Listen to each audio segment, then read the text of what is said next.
When I was thinking about preparing this talk, I realised that it's 20 years since I came to Belfast for the first time. And that airline is the airline that first brought me to Belfast 20 years ago, which some of you may remember, but like many things, it's vanished in the last 20 years. And a lot has changed in those 20 years. But at the same time, it seems like yesterday to me. I remember my first view of this city. It was a lovely sunny September day.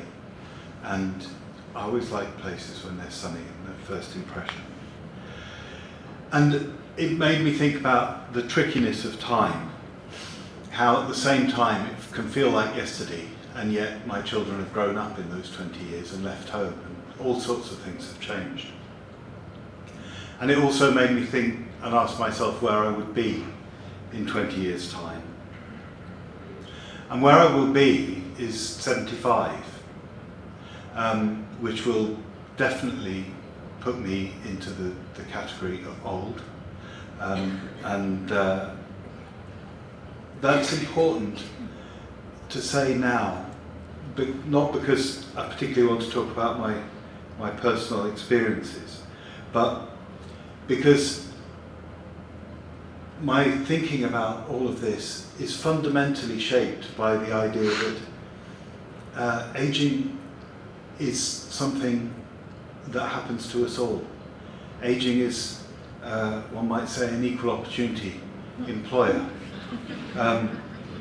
And that's really quite important. I've spent a large part of the last 20 years going to conferences organised by arts organisations which have talked about things like diversity and disability and social inclusion and so on.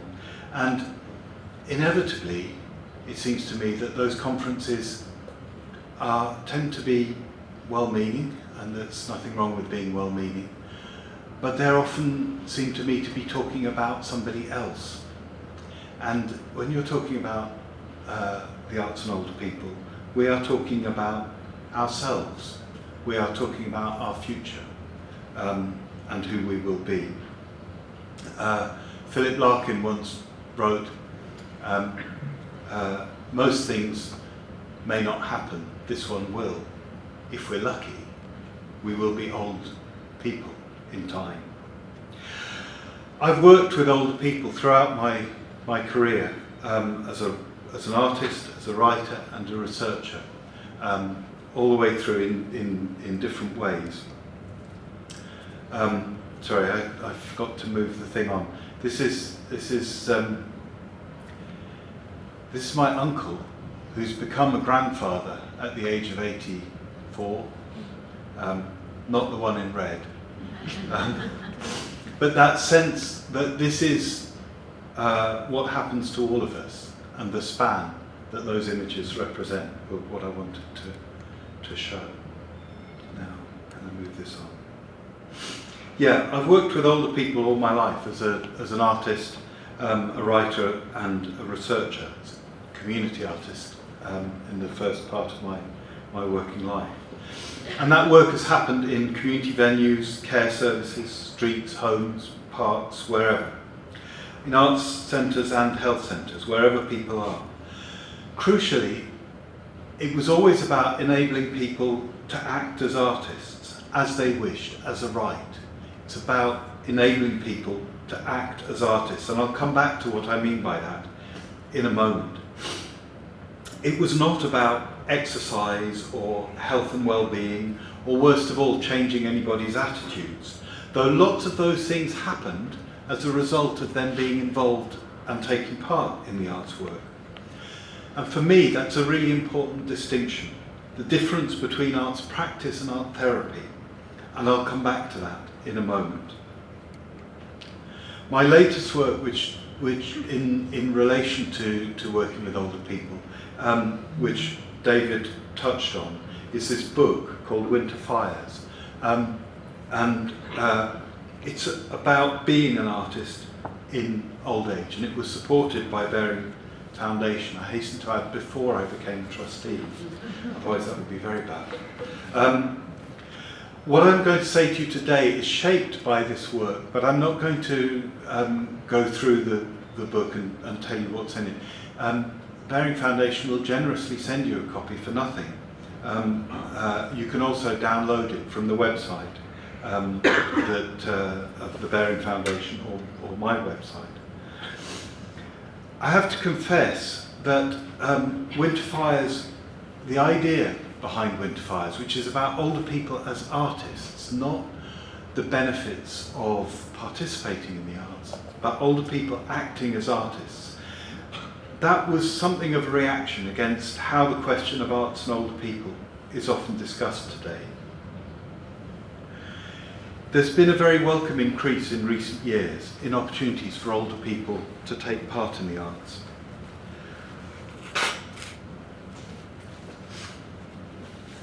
And that's fantastic. And much of what you've heard about, and I'm sorry to have missed the opportunity to hear the experiences that you've heard about today, reflect the far better opportunities there are for older people to act as artists, to be involved, to participate in recent years. But for me, I felt that often we were talking about it as if we were solving a problem, and it's back to that idea of solving someone else's problem, not our problem, that was worrying me. The big problem of an ageing society and the specific problems of ill health, of falls, of memory loss, of loneliness. In other words, it seemed to me that we were in danger as a society and as arts professionals of constructing an image of age as a problem to be solved, and particularly as a problem to be solved by the young. The old, in a lot of the way I was hearing it talked about, the old were a deficit, a lack, a need, an absence. And of course, I don't need to tell you that that's rubbish. You wouldn't be here if you didn't know that was rubbish. Old people do have problems, and I'll come on to those in a minute, but so does everyone else.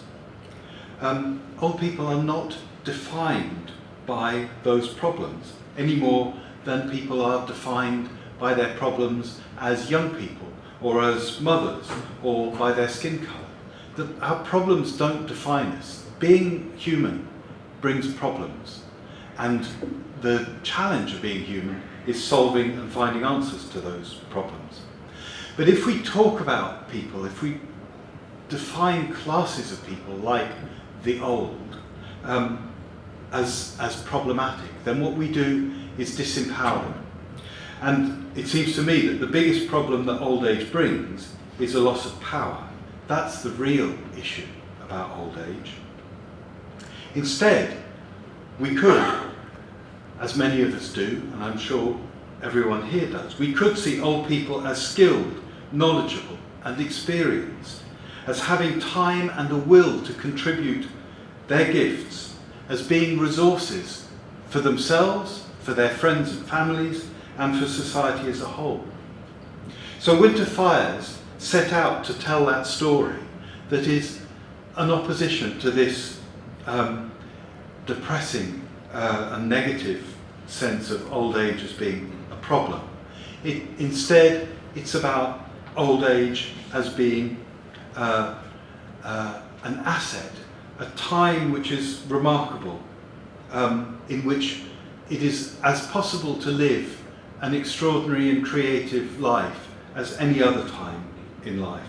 So the book tells the story of old people as participants in arts projects, but as artists as well, creative actors changing their own and other people's lives.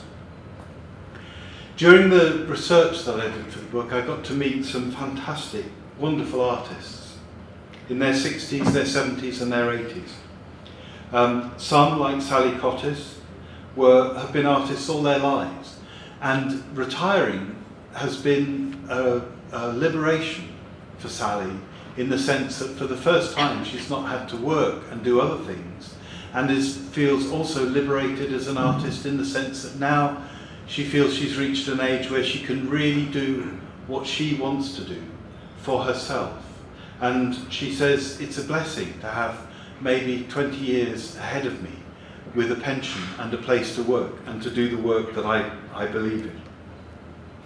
Some of the artists that I met, like Colin McLean, who after spending 30 years in the army, then spent 30 years as a priest, and after his retirement went and did a 3-year training at the Laban Centre, and now has a degree as a contemporary dancer, and is busier than he's ever been, working, doing a lot of film work in dance. People for whom retirement was the opportunity to do what they always wanted to do. And many people in the generation who are now retired are people who wanted to be actors or musicians or painters when they were leaving school, but couldn't have that opportunity because life was not possible for them in those ways. And then there have been people who have come to art in retirement, like Rose and Gwen here, who work in drama with Intellic Arts in London, and who have discovered art and theatre as a way to talk about being old. They didn't particularly think they wanted to be artists before they retired, but in retirement they've discovered some opportunities, and more importantly maybe for people like Rosie and Gwen, they have discovered things that they want to say about how they live now and how the world is for them. So the book, and this is 5 of the members of Spring Chickens from Belfast, also people, you've just seen other members of them, people who are redefining what art and old age, art can mean in old age. And I would say Spring Chickens is so extraordinary, it's probably better to describe it as a movement than a theatre company. I hope that the book conveys some of the sense of excitement there is to be found in the old, in the often beautiful, experimental and challenging artwork that is being done by old people today.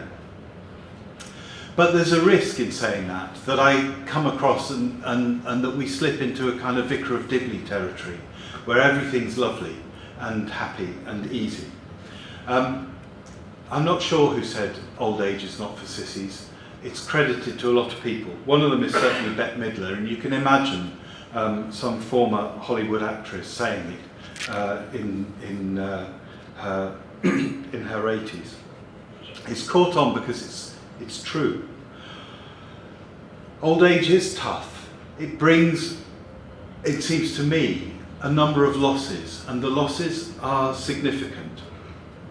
The most obvious one, because it is the symbolic one that you hit when you officially retire, is the moving from being an active person in society with all the things that brings of having a job, the money, the status, the occupation, the structure, that great transition. The first episode of One Foot in the Grave was called Alive and Buried, and it's a fantastic piece of writing about what it's like to suddenly discover that you've been retired against your will and you have to adjust to this new world.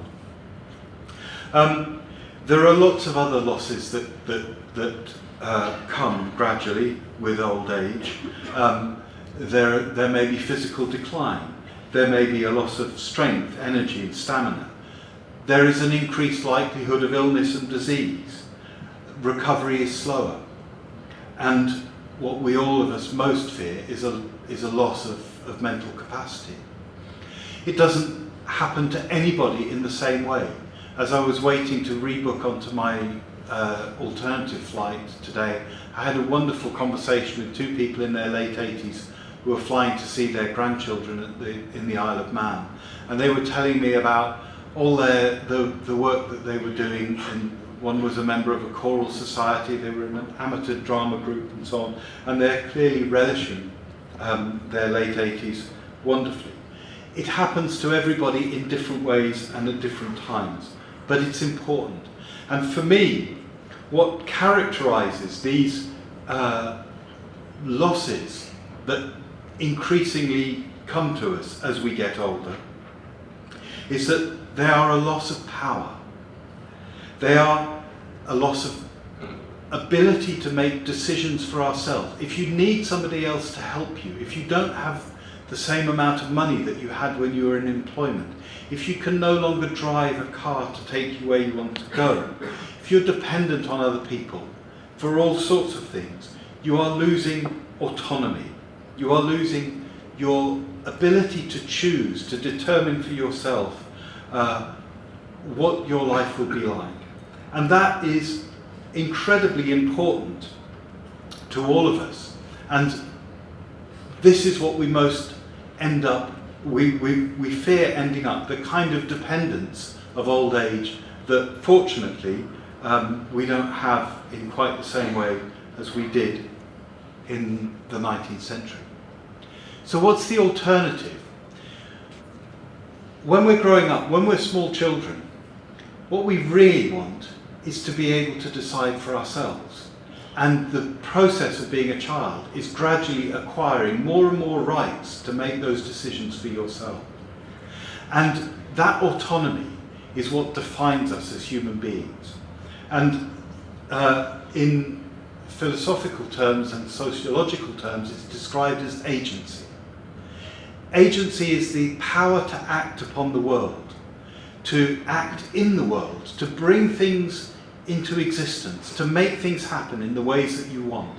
Now, of course, because we're all agents, there are lots of ways in which our agency is limited by other people. There are physical limitations, there are other people's agencies. Other people don't do what we want them to do, irritatingly. There are all sorts of problems with that, but nonetheless, being an adult, being a grown-up, being a fully human person is having agency and being able to act in the world.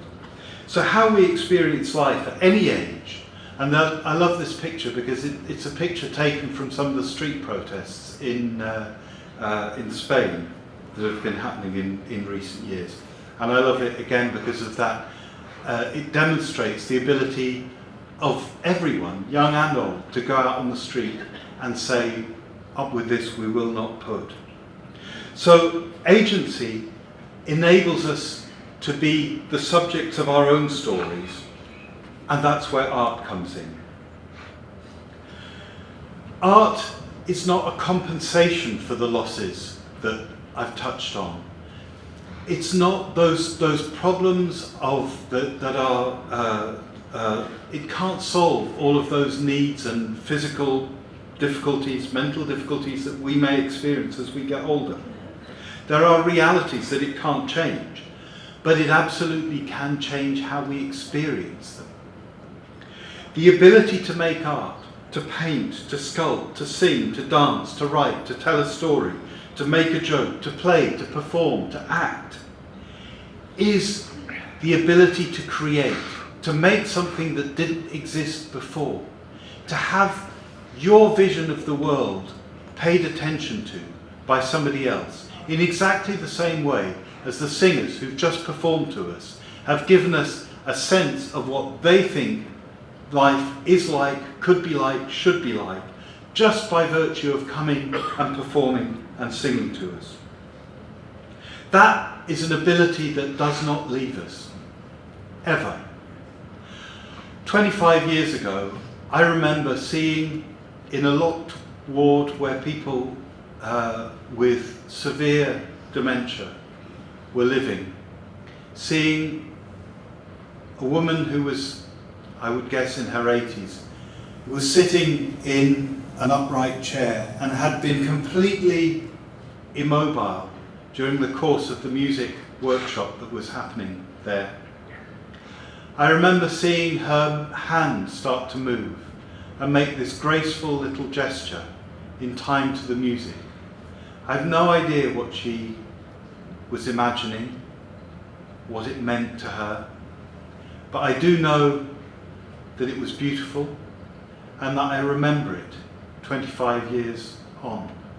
In other words, she had the ability in that moment to do something that moved me, that touched me, and that I have not forgotten.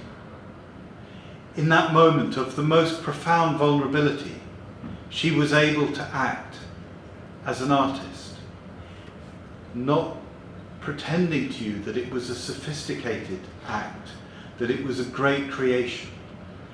But it's the act that matters, not how good it is, as the act of speaking matters to us all. It's our right to say what we think. Some of us are better at speaking than others. Some of us are much less skilled as orators. It doesn't matter. What matters is that we are able to say what we think, to express ourselves, to be heard, to be listened to. Art is an act of creation. It makes things exist that did not exist before. In its smallest form, it can enable a person to express a view, a thought, a feeling, to be themselves and to be seen as themselves. It enables us to speak, not only to be spoken about, to sing, not only to be sung for, to act, not only to be acted upon. That's the experience that I heard from the people whose voices you can read in Winter Fires.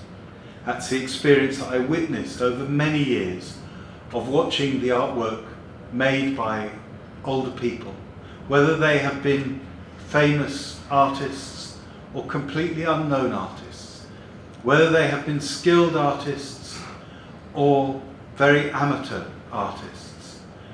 They have all been able to touch me by making artwork, by making something real, true, and powerful. It's true that old age is not for sissies, but with luck, by the time we get there, we have had the chance to find our identity, our courage, and our own voice. With luck, we have the resources to live our old age as creative people, still learning and still giving.